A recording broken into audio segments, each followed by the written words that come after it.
diambil dari Lukas pasal yang ke-8 ayat ke-4 sampai yang ke-15. Judul renungan kita pada hari ini adalah menabur benih. Menabur benih firman. Di musim tanam padi, para petani selalu mempersiapkan benih untuk ditaburkan di sawah atau di ladangnya. Padahal benih-benih itu mungkin akan dimakan burung atau dirusak hewan lainnya. Bisa saja banjir datang dan tanah longsor menimbunnya, atau dirusak hama. Tidak ada jaminan bahwa dia akan berhasil. Tapi dengan segala kemungkinan itu, sang petani tetap saja menabur, tentu dengan harapan kelak menuai hasilnya. Ketekunan sang petani menaburkan benih dapat kita bandingkan dengan para penabur firman Tuhan. Ketika firman Tuhan ditabur, berbagai respon akan muncul. Ada yang menyambut dengan sukacita, mengimani dan menghidupinya. Ayat 15, ada juga yang mengabaikannya. Ayat 12. Ada yang menerimanya hanya jika itu menyenangkannya. Ayat 13. Ada juga yang menerimanya namun tidak sungguh-sungguh memahami kuasanya, sehingga firman itu tidak berarti baginya. Ayat 14. Begitupun kita seharusnya tidak berhenti menaburkan firman kebenaran. Kita harus percaya akan kuasa benih rohani, yaitu firman Allah. Kita perlu berlatih untuk menyampaikannya dengan sederhana dan mudah dimengerti, serta relevan dengan kehidupan pendengar. Tetapi kita sungguh memerlukan campur tangan Allah untuk membuatnya bertumbuh dan berbuah dalam hidup manusia. Sebab pada hakikatnya manusia telah mati secara rohani, hanya roh Allah yang dapat menghidupi mereka. Tepatlah yang Paulus katakan, aku menanam, Apolos menyiram, tetapi Allah yang memberikan pertumbuhan. Tetaplah tekun menaburkan firman-Nya. Seperti petani tekun menaburkan benih di ladangnya, demikianlah hendaknya setiap murid Kristus bertekun menaburkan firman-Nya. Oke, sekarang kita akan melihat perumpamaan tentang seorang penabur yang diambil dari Lukas pasal yang ke-8 ayat yang ke-4 sampai yang ke-15. Mari kita baca perumpamaan ini. Ada orang banyak berbondong-bondong datang, yaitu orang yang dari kota ke kota menggabungkan diri kepada Yesus. Berkatalah ia dalam suatu perumpamaan. Adalah seorang penabur keluar untuk menaburkan benihnya. Pada waktu ia menabur, sebagian benih itu jatuh di pinggir jalan, lalu diinjak orang dan burung-burung di udara memakannya sampai habis. Sebagian jatuh di tanah yang berbatu-batu dan setelah tumbuh, dia menjadi kering serta tidak mendapat air. Sebagian lagi jatuh ke tengah semak duri dan semak itu tumbuh bersama-sama dan mengimpitnya sampai mati. Dan sebagian jatuh di tanah yang baik dan setelah tumbuh berbuah 100 kali lipat. Setelah berkata demikian, Yesus berseru, siapa yang mempunyai telinga untuk mendengar, hendaklah ia mendengar. Murid-muridnya bertanya padanya, apa maksud perumpamaan itu? Lalu ia menjawab, kepadamu diberikan karunia untuk mengetahui rahasia kerajaan Allah, tetapi kepada orang-orang lain hal itu diberitakan dalam perumpamaan, supaya sekalipun memandang mereka tidak melihat, sekalipun mendengar mereka tidak mengerti. Inilah arti perumpamaan itu. Benih itu adalah firman Allah yang jatuh di pinggir jalan, itulah orang yang mendengarnya. Kemudian datanglah iblis lalu mengambil firman itu dari dalam hati mereka, supaya mereka jangan percaya dan diselamatkan. Yang jatuh di tanah yang berbatu-batu ialah orang yang telah mendengar firman itu, menerimanya dengan gembira, tetapi mereka itu tidak berakar, mereka percaya sebentar saja, dan dalam masa percobaan mereka murtad. Yang jatuh ke dalam semak duri ialah mereka yang mendengar firman itu, dan dalam pertumbuhan selanjutnya mereka terimpit oleh kekhawatiran dan kekayaan dan kenikmatan hidup, sehingga mereka tidak menghasilkan buah yang matang. Yang jatuh di tanah yang baik ialah orang yang telah mendengar firman itu, menyimpannya dalam hati yang baik dan mengeluarkan buah dalam ketekunan. Slide pertama kita bicara tentang semua karena anugerahnya. Lalu ia menjawab, kepadamu diberi karunia untuk mengetahui rahasia kerajaan Allah, tetapi kepada orang itu diberitakan dalam perumpamaan. Saudara, dari ayat yang 10 kita bisa melihat bahwa mengerti firman Tuhan dan jatuh cinta kepadanya itu adalah suatu anugerah yang tidak semua orang itu bisa mendapatkannya. Gitu ya. Karena saudara, mencintai firman itu suatu anugerah. Kemampuan kita untuk mengerti firman dan mau menerima Yesus sebagai Tuhan dan Juru Selamat, itu adalah merupakan suatu anugerah yang luar biasa yang tidak semua orang itu bisa terima. Saudara kalau nggak percaya ya, ada orang ketika diberitakan tentang Yesus yang mati di kayu salib, orang itu sampai nangis terseduh-seduh karena merasa bahwa saya yang seharusnya mati, tetapi Yesus malahan mau menggantikan hukuman saya. Betapa dia itu melakukannya karena cinta kepada saya. Nah, ada orang yang menyadari kasih Tuhan itu sampai nangis loh. Tapi ada juga orang yang menanggapi firman Tuhan itu dengan acuh tak acuh. Dan melihat bahwa bahkan meragukan fakta bahwa Yesus itu pernah mati di kayu salib. Misalkan seperti itu. Dan orang dengan sinis berkata, masa orang sih mati 2000 tahun yang lalu ada hubungannya sama hidup saya? Peduli amat lah. Saya ya, nasib saya tentukan sendiri. Gitu ya. Jadi ada orang yang benar-benar sinis terhadap firman Tuhan, meragukannya, tidak percaya, bahkan mencemooh firman tersebut. Ada orang seperti itu. Tapi ada sebaliknya juga ada orang yang tipe kayak Yudas ini ya. Yudas itu kan selalu bersama-sama dengan Yesus selama 3,5 tahun ya. Tetapi Yudas tuh tidak jadi orang yang diselamatkan. Kenapa kok nggak kayak gitu ya? Karena Yudas ini kelihatannya punya agenda tersendiri. Ya ini memang tidak ada di Alkitab, tetapi dalam suatu film Yesus yang saya pernah lihat, filmnya Hollywood itu ya, di sana diceritakan gini ya. Setelah Yesus memberikan makan 5.000 orang, 5 roti dan 2 ikan itu. Kemudian ada suatu dialog, memang nggak ada di Alkitab, sekali lagi nggak ada di Alkitab, tetapi mungkin ini yang menggambarkan kerinduan Yudas. Yudas ngomong gini ya, di saat waktu film itu Yudasnya berkata gini, wah berarti kita sudah punya pasukan nih, punya 5.000 pasukan untuk memberontak melawan Romawi. Karena mereka menganggap bahwa Yesus itu adalah Mesias secara lahiriah. Apa maksudnya Mesias secara lahiriah? Ya, Mesias secara lahiriah ini Mesias yang mendirikan kerajaannya itu di bumi, bukan di surga. Dan Mesias ini secara fisik membebaskan bangsa Yahudi dari penjajahan, dalam hal ini penjajahan Romawi. Nah, dengan situasi yang seperti ini, maka wajar kalau misalkan Yudas itu berpikir, ketika ada 5.000 orang laki-laki yang berhutang makanan kepada Yesus, maka adalah wajar kalau Yesus meminta mereka mengikut dia, maka mereka akan mau berkorban untuk Yesus. Begitu ya kira-kira ya. Dan Yudas salah kaprah dalam pengenalan ini. Padahal Yesus tujuannya kedatangan ke dunia untuk mati dan menebus dosa manusia. Dan Yudas tidak menangkap arti itu. Jadi kembali lagi ke sini ya. Jadi bisa mengerti itu karena anugerah Tuhan. Karena ada beberapa orang yang sekalipun memandang, mereka tidak melihat. Jadi sekalipun memandang firman Tuhan, memandang orang yang berkhotbah, mereka tidak melihat, tidak memandang itu suatu yang penting. Atau sekalipun mereka mendengar firman, mereka tidak mengerti. Maksudnya apa Yesus mati di salib? Maksudnya kenapa kok di gereja ada orang yang tiba-tiba nangis, ada orang yang tiba-tiba sukacita. Orang mungkin berpikir, 5 menit yang lalu nangis. Terus itu 5 menit kemudian tertawa-tawa. Bukan tertawa lah ya. Maksudnya bersukacita, tepuk tangan. Loh, maksudnya apa gitu loh. Ya, kalau orang mengerti tentang kekristenan, maksudnya tuh pasti orang bisa mengerti. Mengapa orang itu menangis? Bahkan ada beberapa yang menangis terseduh-seduh. Karena mereka merasa mendukakan Tuhan melalui cara hidup mereka yang tidak menyenangkan hati Tuhan. Mengapa kok mereka bertepuk tangan, mereka bersukacita?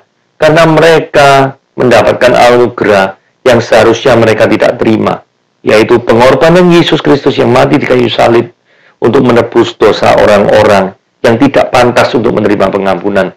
Tapi toh Yesus tetap mengasihi mereka. Karena firman Tuhan berkata, Yesus itu mengasihi kita ketika kita masih berdosa. Bukan setelah kita meninggalkan dosa, bukan. Pada waktu masih berdosa pun, Yesus itu menyatakan kasih-Nya kepada kita.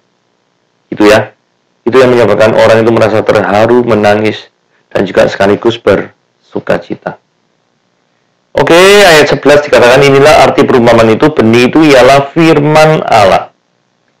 Ya, jadi ini jelas ya, kalau firman Tuhan di sini, perumpamaan yang digunakan Yesus jelas. Kan ada perumpamaan penabur, naburnya kan benih-benih di 4 tanah yang berbeda. Jadi, benih itu firman Allah. Nah, ini enak nih ya. Karena diartikan oleh Yesus secara langsung, jadi tidak mungkin salah. Nah, yang jatuh di pinggir jalan itu adalah orang yang mendengarnya, kemudian datanglah iblis lalu ngambil firman itu dari hati mereka, supaya mereka jangan percaya dan diselamatkan. Jadi ada banyak orang yang mendengar firman, tetapi tidak merespon terhadap firman tersebut, atau meresponnya itu secara negatif. Gitu ya. Jadi sinis, saudara pernah nggak? Ketika saudara membagikan firman Tuhan, entah itu di Instagram, di WA, atau di apa, malah saudara itu dicemooh oleh orang lain. Bahkan di sesama grup WA itu mungkin saudara bisa dicemooh. Gitu ya. Gak usah terlalu sok suci lah, sok mengajari firman Tuhan lah, sama-sama manusia berdosa lah, dan lain sebagainya. Ada banyak orang yang merasa terganggu dengan kehadiran firman Tuhan. Tapi kalau bicara tentang hal lain nggak terganggu. Nah, ini kan repot. Ya. Jadi, ada grup-grup tertentu sih seperti itu. Nah, kenapa kok seperti itu? Ayat 12b menjawab. Iblis itu aktif bekerja ketika firman diberitakan. Jadi bisa saja ada orang-orang tertentu yang memang digerakkan oleh iblis untuk menghalangi orang-orang yang memang mau menyebarkan firman Tuhan. Ada itu pasti banyak. Jadi kalau firman Tuhan itu diberitakan, pasti ada ya serangan daripada iblis. Contoh paling gampang ini ya, pada waktu pandemi ini kan sekarang kebanyakan kebaktian itu kan secara online. Banyak gangguan waktu kebaktian online tuh. Ngantuk lah, misalkan ya, atau tidak konsentrasi. Misalkan kalau ada yang punya anak-anaknya lari-lari, jerat-jerit. Terus misalkan minta ditemani terus, jadi pada waktu firman Tuhan kadang nangis, misalkan seperti itu ya. Atau ya banyak gangguan lah ya. Jadi pada waktu mendengar firman Tuhan, mungkin televisi Anda letaknya ada di ruang tamu yang di depan, mungkin seperti itu, sehingga kalau ada tukang tahu tek atau bakso lewat apa tuk, waduh suaranya mengganggu tuh ya. Mau firman Tuhan ada suara bakso lewat, ini menggoda nih, kayak gini ya. Ada banyak kok gangguan itu ya. Ya, tapi mau tidak mau kita harus tetap kebaktian online ya. Memang saya tahu ada beberapa gereja yang sudah tidak online atau offline, memang dibatasi jumlah daripada kehadiran jemaatnya, yaitu terserah dari kebijakan gereja masing-masing ya. Tetapi intinya, ketika kita mengikuti kebaktian online yang banyak gangguannya, kita tetap harus berjuang dengan keras. Ingin supaya Tuhan itu menyertai kita dan menikmati, tetap bisa menikmati firman Tuhan dengan baik. Ya toh? Atau bahkan ada beberapa orang tertentu, itu yang nggak pernah ikut kebaktian, baik offline maupun online, selama pandemi. Jadi selama pandemi ini jadikan alasan untuk tidak pergi gereja atau tidak mendengarkan firman Tuhan. Saudara, seberapa penting firman itu dalam hidup saudara? Kalau saudara menganggap firman itu sangat-sangat penting, saudara datang kembali kepada Tuhan. Janganlah seperti ada orang yang tipe pinggir jalan. Kalau jual makanan pinggir jalan sih tidak apa-apa ya, enak ya. Tapi kalau misalkan jadi tipe orang mendengar firman Tuhan itu tipe pinggir jalan, ya ini yang berbahaya. Tipe yang kedua adalah tipe tanah berbatu. Tipe tanah berbatu tuh tipe orang orang-orang yang memiliki euforia sesaat. Jadi begitu dengar firman Tuhan itu semua senang ya. Semua yang sukacita, mungkin loncat-loncat gitu ya. Tapi saya ini gak ada akari. Cuma di permukaan tok itu sukacita. Jadi dikatakan mereka percaya sebentar saja. Dan dalam masa pencobaan, mereka murtad. Jadi orang-orang ini mungkin gini ya. Ada orang yang ngerasa sumpek, mengalami banyak permasalahan dalam kehidupannya, kemudian diajak teman ke gereja. Gak salah sih, gak salah. Terus nanti dengar pujian dan penyembahan, serta khotbah yang berapi-api, atau barang khotbah yang melankolis yang menyentuh jiwa. Gak salah, gak salah. Langsung tertarik. Nah, suatu saat orang ini memutuskan untuk mengikut Yesus, menjadi Kristen. Tetapi dia tidak tahu, ketika menjadi Kristen, kok malah pencobaan bertubi-tubi, kok malah orang yang selama ini itu dia bukan kasih ya, selama ini dia berteman, kemudian yang terjadi adalah orang itu menjauhi. Kok jadi kayak gini ya? Dia mungkin belum pernah membaca Filipi 1 ayat 29. Sebab kepada kamu dikaruniakan bukan saja untuk percaya kepada Kristus, melainkan juga untuk menderita bagi Dia. Jadi saudara-saudara mesti tahu gitu ya. Orang yang suka cita, berapi-api ikut Yesus, nggak salah, nggak apa-apa. It's okay. Cuma satu hal yang penting, yaitu apa? Mereka harus berakar di dalam Kristus. Dan berakar di dalam Kristus, itu harus tahu Filipi 1 ayat 29. Kenapa? Karena bagi orang yang percaya itu tidak cuma percaya pada Kristus saja, melainkan juga untuk menderita bagi Kristus atau untuk Kristus. Saudara mesti berhati-hati terhadap orang-orang yang menganggap bahwa ikut Tuhan itu pasti nyaman, ya loh.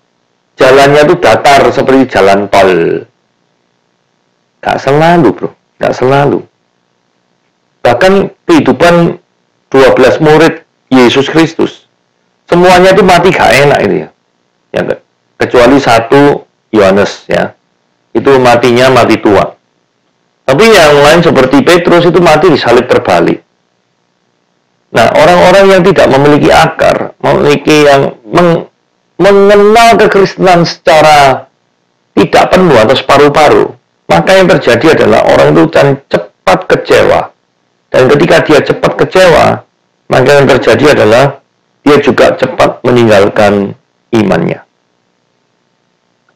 Yang ketiga, tipe semak duri ya. Semak duri ini orang yang dengar firman itu, dalam pertumbuhan yang selanjutnya, mereka terhimpit oleh kekhawatiran dan kekayaan dan kenikmatan hidup. Sehingga mereka tidak menghasilkan buah yang matang. Nah, jadi kalau tipe yang ketiga ini gini ya, sudah percaya Yesus, lalu orang itu banyak eksternal faktor yang mengganggu keimanannya. Sehingga membuat orang tersebut itu meninggalkan imannya. Contoh, ada orang yang anak Tuhan, mengaku percaya Yesus, tetapi dia berpikir dunia di dalam pekerjaannya tuh menuntut untuk suap atau nyogok orang. Dan mau nggak mau dia tuh nyogok, kalau nggak nyogok nggak bisa. Maka yang dia lakukan, dia nyogok. Yang terjadi, tidak membawa kesaksian yang baik untuk Kristus. Maka dia menjadi batu sandungan.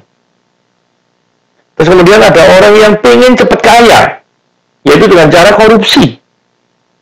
Korupsi, akhirnya kesandung, ketahuan, gulung terus utangnya, maka yang terjadi adalah mempermalukan nama Tuhan. Atau yang berikutnya adalah kekhawatiran. Kok ada orang yang khawatir terus, Tuhan itu rasanya jauh di sana. Karena khawatir terus, seolah-olah itu tidak menganggap Tuhan itu cukup berkuasa untuk memelihara kehidupannya. Maka yang terjadi adalah orang itu meninggalkan Tuhan. Atau semak duri yang menghimpit kehidupan itu kadang bukan kekhawatiran, kadang bukan kenikmatan hidup, Terkadang juga bukan kekayaan, tapi terkadang justru adalah penderitaan. Ada seorang rabi yang namanya Harold Kastner ya. Orang ini mempunyai anak yang mengalami penuaan dini. Anak ini mengalami penuaan dini. Yang terjadi adalah umur 14 tahun anak ini meninggal dunia. Kemudian Rabi Harold Kastner itu mengambil kesimpulan, Tuhan itu baik. Cuma dia itu tidak cukup memiliki kuasa untuk menyembuhkan anak saya. Ini tertulis dalam buku yang sangat terkenal sekali, When Bad Things Happen to a Good People. Saudara, ada beberapa orang karena faktor emosional psikologis yang sangat berat, sehingga orang ini meninggalkan Tuhan. Bisa saja seperti itu. Nah, ini tipe yang keempat adalah tanah yang baik. Tipe tanah yang baik adalah orang yang cinta firman itu. Dan ini penting ya, kata kerja ini sangat penting. Menyimpannya dalam hati. Jadi firman Tuhan ini tidak bocor. Karena ada orang tertentu yang menerima firman Tuhan itu secara bocor. Maksudnya menerima firman Tuhan secara bocor apa? Ya mari habis dengar firman Tuhan, terus lupa. Sing didengar apa ya tadi? Ya, itu namanya firman Tuhan bocor. Nah, kalau ini namanya firman Tuhan, orang itu menyimpan. Kalau namanya menyimpan, itu tidak mungkin bocor. Kalau bocor, tidak boleh dikatakan menyimpan. Gitu ya. Nah, apa jadinya kalau orang itu menyimpan firman Tuhan itu dalam hati? Orang ini akan memiliki kerinduan yang sangat untuk do the word of God. Melakukan firman Tuhan. Dengan perjuangan. Kenapa kok ada kata melakukan firman Tuhan dengan perjuangan? Ya karena memang nggak gampang melakukan firman Tuhan itu. Di tengah situasi dunia yang sangat bengkok ini, yang mengalahkan segala cara mungkin menganggap bahwa segala sesuatunya bisa dibeli dengan uang, maka firman Tuhan itu pun tidak dianggap sebagai sesuatu yang berharga atau valuable. Enggak. Sehingga ketika seorang itu memang benar do the word of God dengan cara yang benar, maka orang itu memang mengalami kesulitan-kesulitan. Nah, ciri-ciri orang yang tipe tanah yang baik itu adalah gini ya. Orang itu mau mencari tahu kalau ada firman Tuhan yang membingungkan atau tidak mengerti. Karena ada seringkali orang ini yang sifatnya acuh tak acuh. Firman Tuhan yang mudah dimengerti saja kadang nggak mau dilakukan, kok apalagi yang tidak dimengerti, tambah ditinggal. Tapi benar-benar orang yang mencintai firman ya, pasti orang itu akan guwetu ya, bahasa Jawanya guwetu ya. Akan mati-matian, gitu ya bahasa Indonesia ya. Mati-matian untuk mencari tahu. Kenapa kok artinya seperti ini, kok tidak begini, dan sebagainya. Jadi yang berikutnya adalah orang itu sebenarnya akan membela firman Tuhan jika memang ada yang menyerangnya atau yang mempertanyakan firman Tuhan itu. Nah ini memang khusus bagian apologetika ya. Jadi apologetika itu how to defend our faith, bagaimana kita membela iman kita. Terkhususnya bagi orang-orang yang terpanggil dalam bidang pelayanan seperti ini, harus memiliki kemampuan untuk menjelaskan, menjabarkan, menerangkan, menganalisa kepada orang-orang yang mempertanyakan firman Tuhan. Firman Tuhan harus dijelaskan dengan baik dan benar. Misalkan nih, ada orang yang ngomong, Yesus itu diangkat jadi Tuhan waktu konsili Nisea. Sebelumnya manusia biasa. Terus pada waktu abad keempat tahun 325 di konsili Nisea diangkat jadi Tuhan. Jadi sebenarnya bukan Tuhan, terus diangkat jadi Tuhan. Saudara, ada banyak sekali bukti-bukti sebelum abad keempat. Itu yang menunjukkan bahwa Yesusnya itu Tuhan. Itu ya.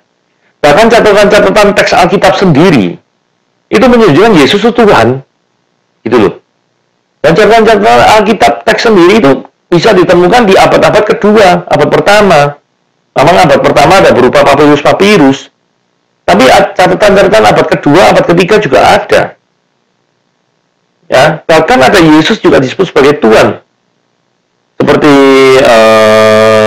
pada mulanya adalah firman itu adalah firman itu bersama-sama dengan Allah dan firman itu adalah Allah. Yesusnya disebut sebagai Allah. Kalau tahu firman itu adalah Allah, ya firman itu telah menjadi daging. Nah, siapa yang menjadi daging? Firman mana yang menjadi daging? Ya pasti hanya Yesus Kristus kan. Jadi dalam teks bukti internal sendiri itu sudah cukup untuk menjawab bahwa memang Yesus Tuhan. Nah ini salah satu cara, jadi how to defend our faith. Kalau ada orang yang mempertanyakan iman kita, bahkan menuduh Yesus tuh kita angkat menjadi Tuhan. Loh, saudara, ini ngomongan gak masuk akal ya. Kok bisa diangkat jadi Tuhan? Karena begini ya, kalau misalkan Yesus itu bukan Tuhan, dan diangkat menjadi Tuhan, itu secara logika memang gak bisa. Karena definisi Tuhan itu kan dari kekal sampai kekal, yang sangat besar yang tidak mungkin mengalami perubahan. Betul ya? Kalau diangkat menjadi Tuhan itu self-defeating statement. Tidak mungkin bisa terjadi. Karena proporsinya itu tidak masuk akal. Gitu ya. Dan berikutnya itu ciri-ciri orang yang ditabur di tanah yang baik, yaitu mau bersaksi bagi Tuhan kepada setiap orang yang belum percaya pada Tuhan. Saudara, apakah saudara rindu memiliki untuk bersaksi tentang Yesus pada orang yang belum percaya? Kalau iya, berarti benar. Saudara adalah orang pilihan. Saudara ingin orang lain juga mengalami kasih yang sama, kasih yang saudara rasakan. Kasih di mana saudara mengalami suatu penebusan yang luar biasa di dalam Yesus. Itu adalah tipe tanah yang baik. Oke, renungan kita pada hari ini sampai di sini. Tuhan Yesus memberkati.